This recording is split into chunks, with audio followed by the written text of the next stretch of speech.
안녕하세요 여러분. 올해 2024년 우리 기출문제 변화된 유형과 공부 방법을 먼저 설명을 하고 실제 기출문제를 풀이를 하면서 해설 강의를 하면서 어떻게 적용하면 여러분들 점수 향상에 효과가 있을지 한번 같이 설명을 해보려고 합니다. 지역인재 올해 봤던 기출인데요. 인사혁신처에서 제시한 기조변환 문제 유형으로 나온 거는요. 일단은 아웃라인이 변한 거는 지금 19번, 20번을 먼저 같이 볼게요. 19번, 20번 같은 경우는 실제 우리 시험지 같은 모양이 아니라 마치 토익 유형처럼 생긴 그 아웃라인이 지금 적용이 됐는데요. 19번, 20번 문제 두 개가 한 지문으로 해결이 되는 유형이 2015년 이후로 올해 처음 나왔다고 봐도 됩니다. 그렇기 때문에 여러분들이 조금 변화에 적응을 하는 준비를 해야 되는데요.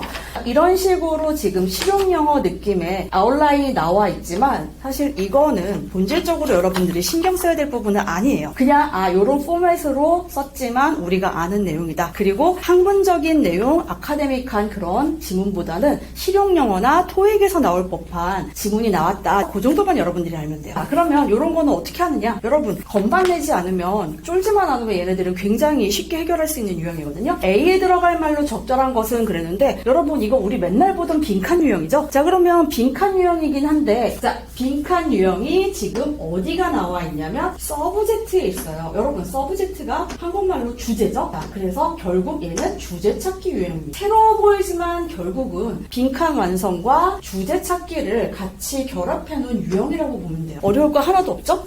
주제를 찾기 위해서는 그래서 반복되는 중심적인 내용을 찾으면 돼요. 그럼 여기는 지금 Dear Sir or Madam이라고 나와 있는 걸 보니까 편지죠. 그러면서 자기 딸 얘기로 시작이 됩니다. 어제 우리 딸이 생일 파티를 했다. 그런데 20번 문제도 한번 같이 볼까요? 왜 문제를 같이 읽어야 되냐면 20번 문제는 일치, 불일치 유형이에요.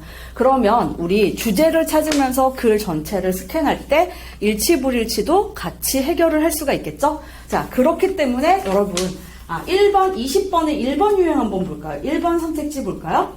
지난밤 레스토랑에서 딸의 생일 축하 모임을 가졌다. 여기 보니까 1번의 내용이 그대로 나와있네요. 내 딸은 18번째 생일을 니네 식당에서 어젯밤에 축하했다. 그죠? 1번, 바로 20번의 1번을 해결했습니다. 그리고 나는 걱정이다 라고 하면서 무슨 얘기를 했냐면요. I must complain about 라고 얘기를 해줬어요. 그러면 여러분 벌써 이 사람은 나는 불평을 해야 된다. 이의를 제기해야 된다. 라는 얘기를 제일 처음에 벌써 얘기를 해줬기 때문에 이번에 A에 들어갈 제목에는 complain에 대한 불만족에 대한 내용이 들어가야 돼요. 그러면 벌써 우리 선택지를 보세요. 여러분 1, 2, 3, 4번에서 벌써 우리는 답을 두 개를 제외시킬 수 있어요. complain과 연관성이 있는 걸 골라볼까요? 1번에 complain about food quality 음식 품질에 대한 불만 컴플레인 내용이죠. 또 어디 불만의 내용이 있나요? 살짝 바꿨지만 4번 보세요. Dinner last night 그래 놓고서 대쉬로 여러분 설명을 해줬죠. Unsatisfactory sitting arrangement 불만족스러운 자리 배치.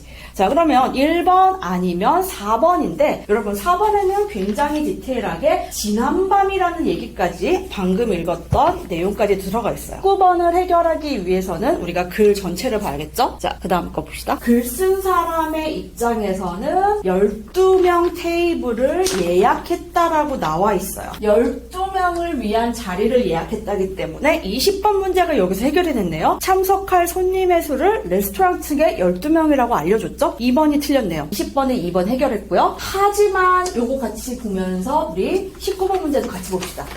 손님들이 도착했을 때 그들은 실망했다. 여기서 중요한 포인트가 또 나오네요. 실망했다. 그러면 그들의 실망 내용 여기가 아까 나왔던 컴플레인하고 연결이 되는 내용. 내가 컴플레인 하는 내용은 이들의 실망한 내용이겠죠? 그러면 여기서 우리 19번 답이 정확하게 나옵니다.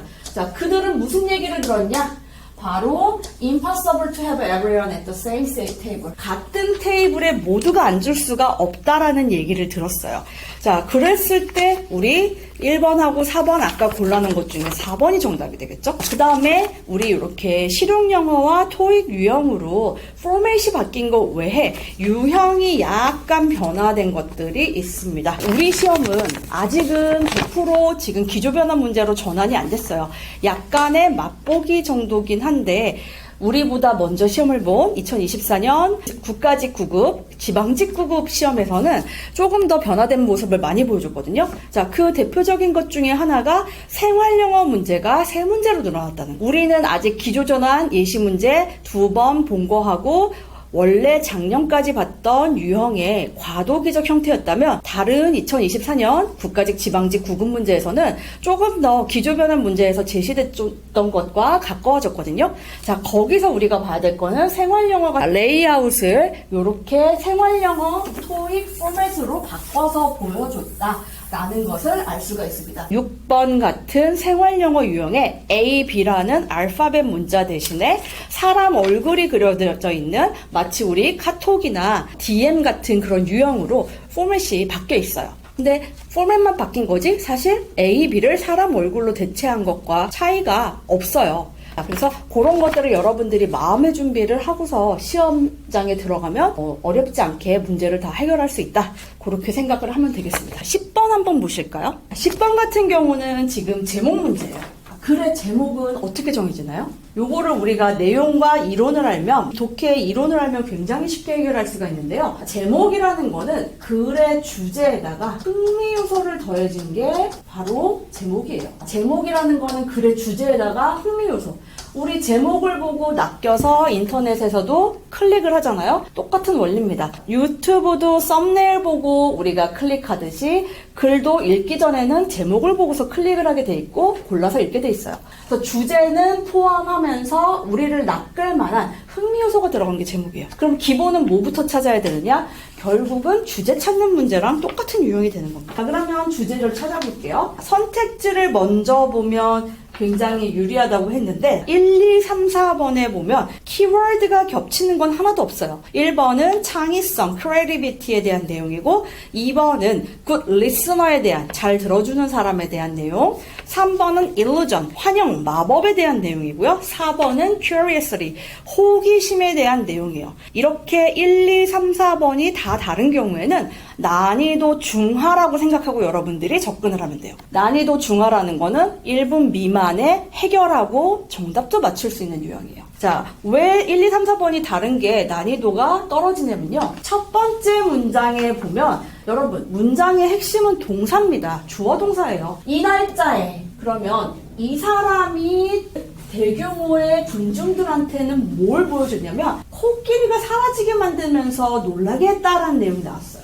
그리고 코끼리 설명이 나오는데 우리 글도 효율적으로 읽는 방법이 있거든요. 이런 부사구들 일치불일치 문제 아니면 중요하지 않죠. 명사 뒤에 컴마, 명사가 나오거나 아니면 요렇게 which is named 이렇게 컴마 나오는 사이에 들어가는 then이라는 거는 삽입구인데 얘는 하는 역할이 하나밖에 없어요. 삽입구나 삽입절일 때는 기능이 부연 설명이에요. 그럼 부연 설명 읽을 필요 있어요, 없어요?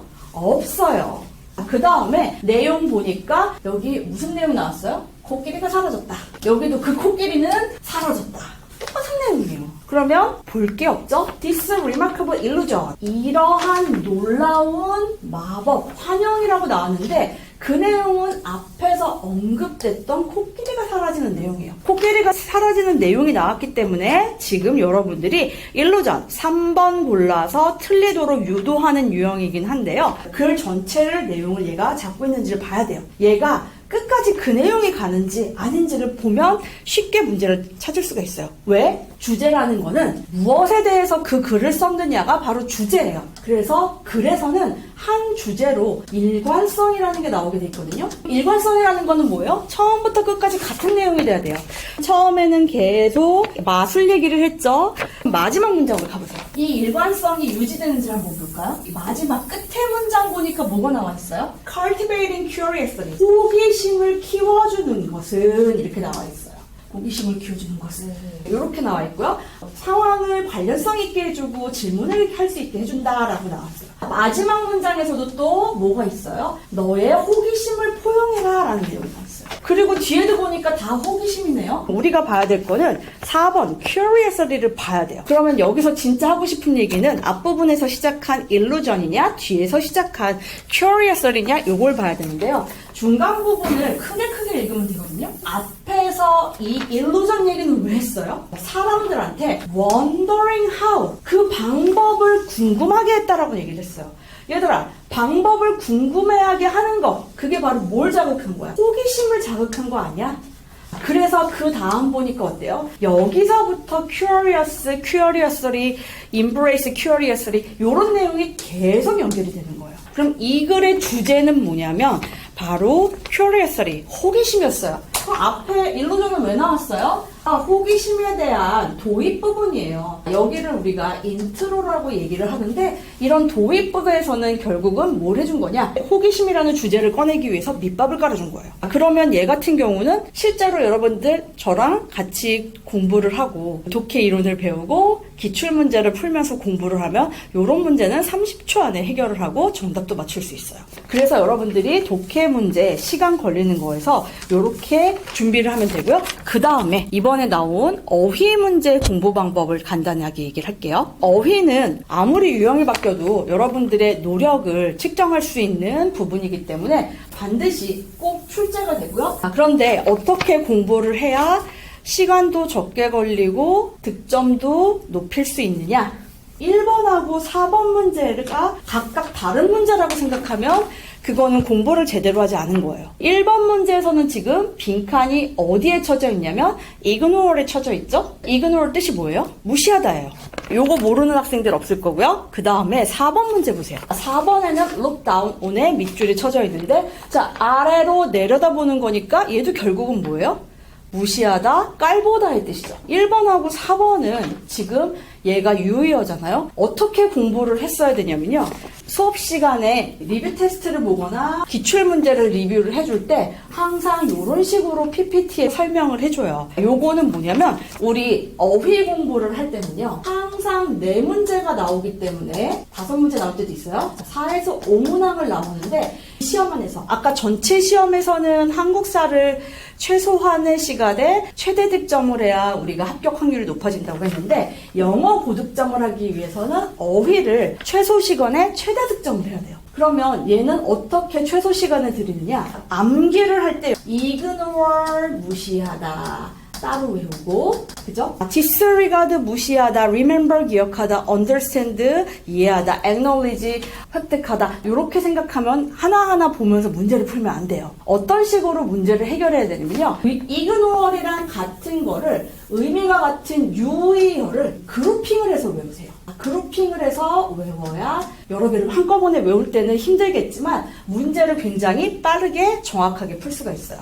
왜? ignore를 외울 때 무시하다, 다음 플레이, 경시하다, 아무것도 아닌 걸로 보는 거 nothing, not 이런 거 다 0이란 뜻이거든요. 그치? 아무것도 아닌 걸로 보고 가볍게 보고 아주 무시하다 이런 뜻이 있고요. disregard, discount, look down 다 무시하다, 경시하다 가볍게 보는 게 당연히 뭐예요? 아무것도 아닌 걸로 보고 중요하지 않게 보는 게 다 무시하는 거고 경시하는 거고 깔보는 거 다 같은 뜻이죠? 그래서 이렇게 다 그룹핑을 해서 외우세요. 그 다음에 선택지에서 고를 때는 답을 고를 때는 어떻게 고르냐면요. ignore 밑에서 우리 문제는요. 항상 2가지 유형밖에 안 나왔어요. 그동안은. 유의어를 찾아라. 빈칸을 완성해라. 그런데 올해 같은 경우는 유의어 찾는 문제 4개로 나왔죠.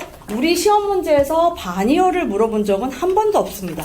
그래서 여러분들이 유의어를 그룹핑해서 외우면 한 번에 답을 찾을 수가 있는 게 뭐냐면 ignore이랑 같이 외웠던 단어 여기 있네 이렇게 답 고르는 것으로 문제를 해결을 해야 돼요. 하나하나 뜻을 생각하면서 1, 2, 3, 4번을 고를 게 아니라 이런 식으로 여러분들이 답을 찾아야 돼요.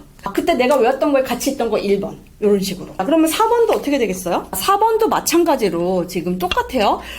내가 무시하다라고 같이 외웠던 것 중에 있던 거 2번 이렇게 여러분들이 답을 찾으면 되는 겁니다. 어렵지 않죠? 그렇게 해서 1초 컷에 해결을 할 수 있는 게 유의어 문제예요. 그래서 유의어 문제는 여러분 1, 2, 3, 4 4문제지만 또는 가끔 5문제까지 나오지만 요거 다 합쳐서 2분 안에 해결하고 여기서 20문제를 다 득점을 하고 간다고 생각을 하시면 돼요.